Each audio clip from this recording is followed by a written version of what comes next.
Olá, pessoal! Aula de hoje nós vamos falar um pouquinho sobre a classificação periódica, também conhecida como tabela periódica. Nós vamos conhecer a primeira versão que foi feita dela e a versão atual. A primeira versão da tabela periódica foi feita pelo químico russo Dmitry Mendeleev, e ele viveu no período de 1834 a 1907. Quais foram as ideias dele? Ele usou as primeiras ideias para fazer a organização dos elementos. Dentro do laboratório dele, ele pegou alguns cartões com os elementos químicos e organizou de acordo com as características. Essa organização foi feita em 1869, onde na época tinha aproximadamente 60 elementos conhecidos. Então ele usou como característica base as propriedades para poder fazer a divisão dos elementos. Eles foram organizados na época de Mendeleev em ordem crescente de massa atômica. E ele deixou espaços vazios. Por quê? Ele acreditava que novos elementos seriam descobertos e aí eles entrariam nos locais que estivessem vazios, de acordo com as características que eles tivessem. Aqui nós temos uma ideia do quadro de Mendeleev. Então ele colocou os elementos que eram conhecidos e os espaços que ficaram em branco. E percebam que ele já chamava de grupos. Então, os grupos eram elementos que tinham características parecidas. Quem usou as ideias de Mendeleev para propor o modelo de tabela atômica atual foi o físico inglês Henry Moseley, que viveu no período de 1887 a 1915. Moseley trabalhou com Ernest Rutherford, aquele que propôs a ideia do modelo atômico dividido em núcleo e eletrosfera. E ele propôs o conceito de número atômico. Então, qual foi a reorganização que ele fez? Em vez dos elementos serem organizados por ordem crescente de massa atômica, como Mendeleev propôs, os elementos começaram a ser organizados em ordem crescente de número atômico. Uma outra conclusão que Moseley teve é que a carga do núcleo de um átomo é o que caracteriza o elemento químico. O que isso quer dizer? Que cada elemento tem uma quantidade específica de cargas positivas, que são os prótons, no núcleo, e elementos que são diferentes possuem quantidades de cargas diferentes. A tabela de Moseley surgiu em 1913 e ele fez a organização dessa tabela como ela é conhecida atualmente. A única diferença é que hoje em dia a quantidade de elementos é maior. Esse daqui é um exemplo do quadro de Moseley. Então, no comecinho do século XX, esses eram os elementos conhecidos. Agora sim, vamos falar sobre a classificação periódica atual. Essa é a imagem de uma tabela periódica. Geralmente, as tabelas vêm representadas por cores. Nessa que nós temos como exemplo, os elementos que estão na coloração verde, na coloração laranja e na coloração amarela são elementos metálicos. Já os elementos que estão na coloração azul são os elementos ametálicos. Quais são as principais características dessa tabela que nós temos hoje? Ela é composta por 118 elementos químicos, de acordo com a IUPAC. Então, eles são reconhecidos pela União Internacional de Química Pura e Aplicada.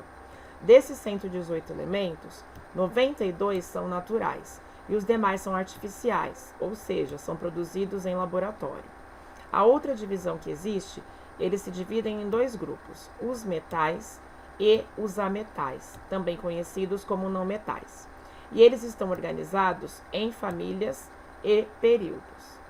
Vamos entender o que são essas famílias e períodos.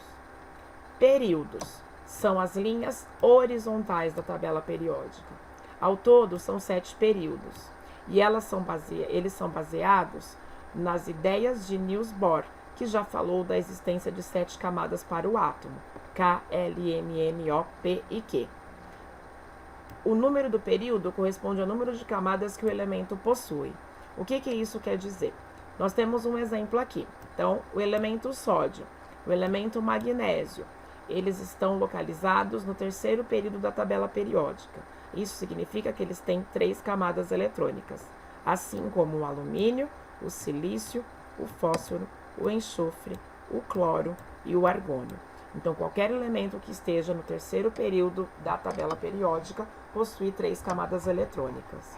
Se nós olharmos na linha de baixo, onde nós temos o potássio, nós estamos no quarto período. Potássio, cálcio, escândio, titânio, vanádio, até chegar no bromo e no criptônio. Todos esses elementos pertencem ao quarto período da tabela, então eles têm 4 camadas eletrônicas. As famílias, grupos ou colunas, como são conhecidos, são as linhas verticais. E ao todo nós temos 18 famílias na tabela periódica. O que é interessante, os elementos que estão numa mesma família possuem características semelhantes. Existe uma nomenclatura mais antiga, que nós chamamos de A e B.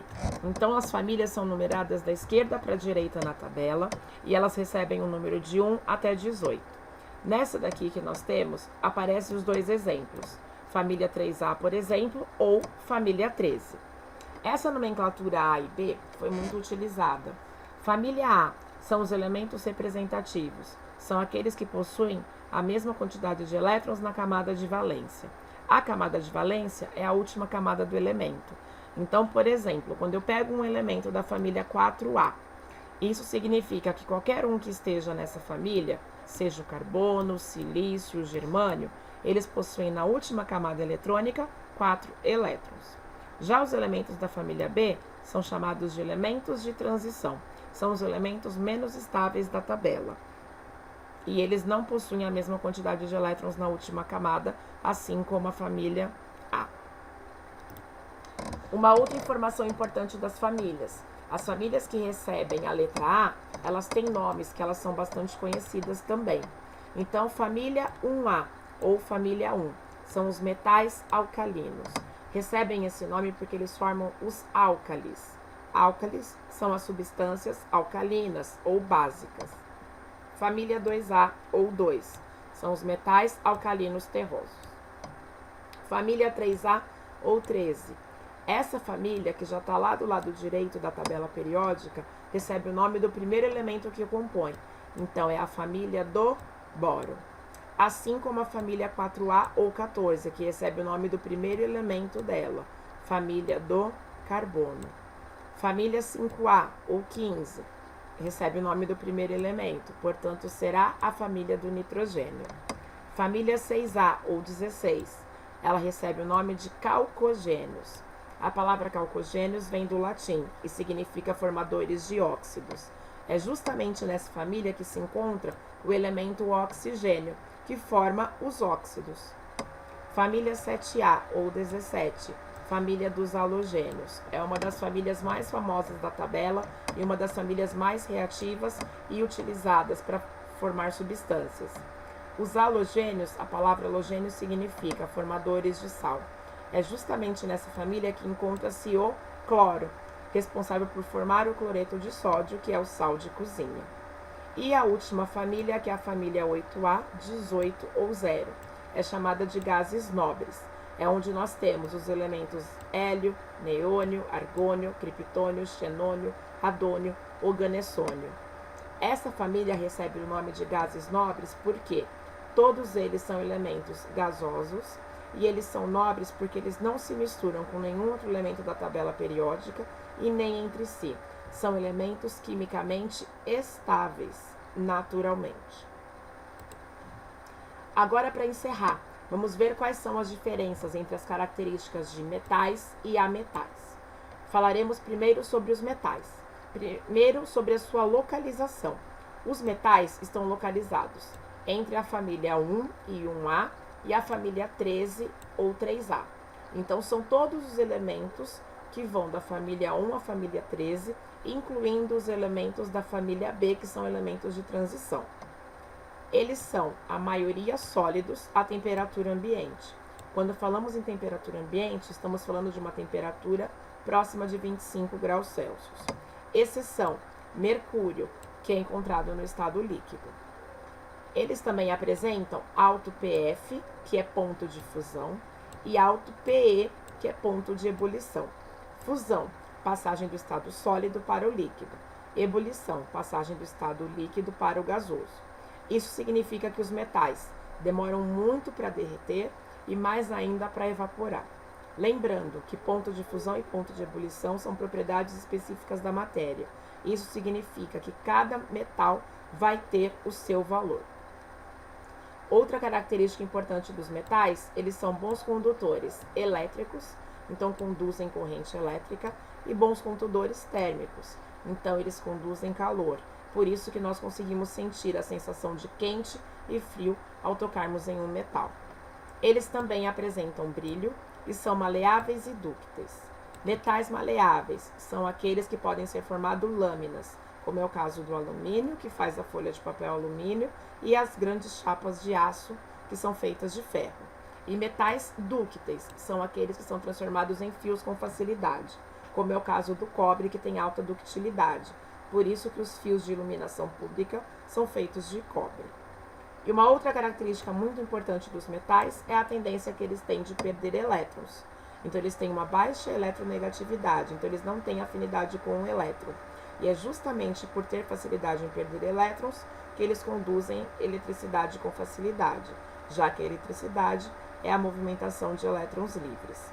Essa característica de perder elétrons vai ser bastante útil quando falarmos sobre ligações químicas. Já os ametais. Os ametais possuem características totalmente opostas aos metais. Primeiro vamos à localização deles. Eles estão no final da tabela periódica, localizados do lado direito. Eles vão da família 14 ou 4A até a família 18 ou 8A, que é a última. A maioria são gasosos a temperatura ambiente, com exceções do carbono, enxofre e fósforo. Esses elementos são sólidos a temperatura ambiente. E o bromo, que é líquido a temperatura ambiente. Eles são gasosos justamente porque apresentam baixo ponto de fusão e baixo ponto de ebulição. Isso significa que eles derretem com facilidade e evaporam com facilidade também. Por isso que a maioria é gasoso. Quando eles são sólidos, eles são opacos e quebradiços. Eles são maus condutores, tanto elétricos quanto térmicos. Por que eles são maus condutores? Porque eles têm a tendência a ganhar elétrons. Então, eles têm uma alta eletronegatividade. Eles possuem uma grande atração por elétrons, por isso que eles não conduzem corrente elétrica. É isso que temos para hoje. Muito obrigada e até a próxima.